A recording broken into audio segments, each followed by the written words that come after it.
Bienvenidos a Creative Narnia, un canal dedicado a los videotutoriales de manualidades. En el anterior vídeo estuvimos hablando de los tipos de resina sintética que existen en el mercado y que son más usados para realizar manualidades. Si no lo has visto, te dejo aquí el enlace para que puedas verlo. En este vídeo vamos a tratar de la seguridad a la hora de manipular las resinas y qué inversión mínima debemos realizar para comenzar a realizar nuestras creaciones. Pues dentro vídeo.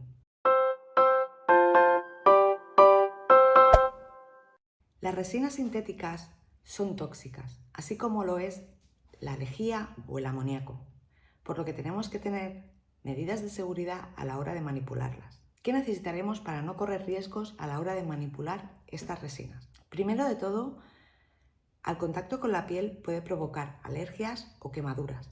Por lo tanto, necesitaremos unos guantes. Los fabricantes de resina recomiendan que los guantes sean de nitrilo. El nitrilo es más resistente que el vinilo o el látex. Por este motivo recomiendan este tipo de guantes.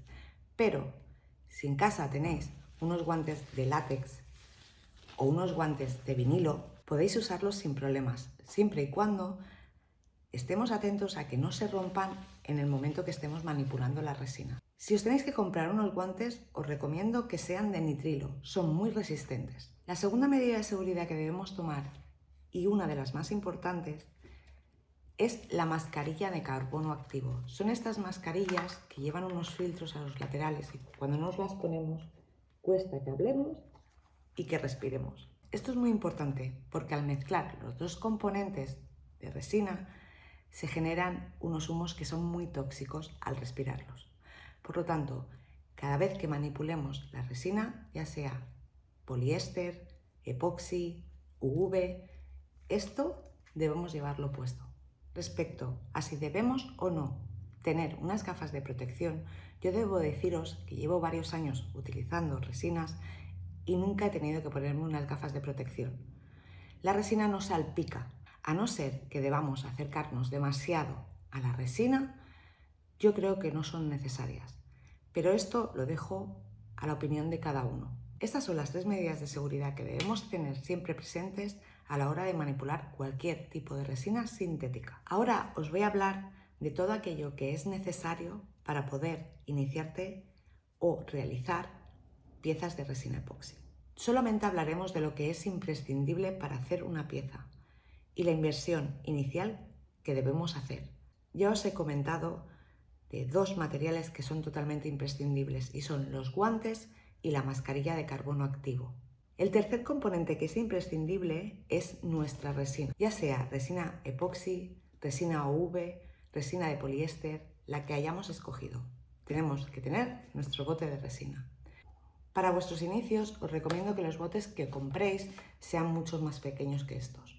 La resina tiene una vida útil, normalmente de 1 año, y sí, no sabemos si lo vamos a utilizar mucho o poco, mejor comenzar con botes más pequeños. Lo siguiente que es esencial o imprescindible es que tengamos un vaso medidor, que son estos que traen aquí unas medidas. Y si no queremos tener un vaso medidor, tendremos que tener una báscula de precisión. Estas básculas no son muy caras y van muy bien. Lo siguiente que debemos tener, y es muy importante, es que tengamos 1 o 2 moldes.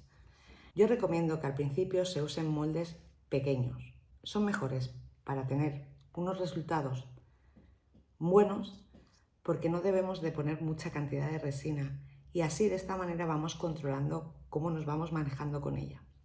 Lo siguiente que debemos tener: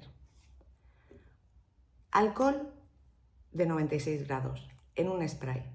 ¿Para qué es esto? Para quitar burbujas que se nos puedan generar. Una vez tenemos en el molde puesta nuestra resina mezclada, podemos echar este spray para que elimine esas burbujas.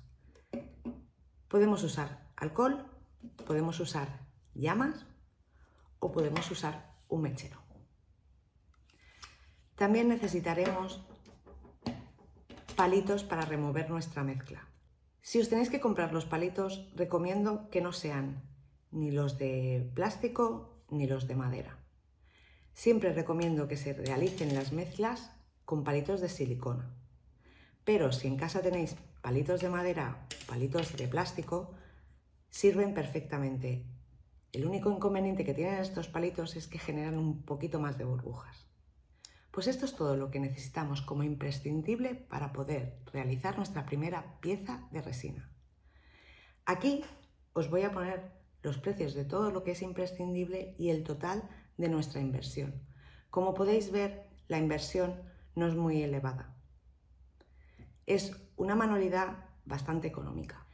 También en la descripción del vídeo os dejaré los enlaces de todos los materiales que tengo yo y que he usado y probado y funcionan perfectamente por si queréis mirarlos allí.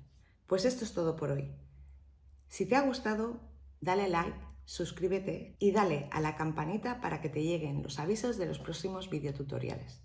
Por cierto, en el siguiente vídeo vamos a hablar de los dos tipos de resina epoxi que existen y para qué se utiliza cada una de ellas. ¡Nos vemos!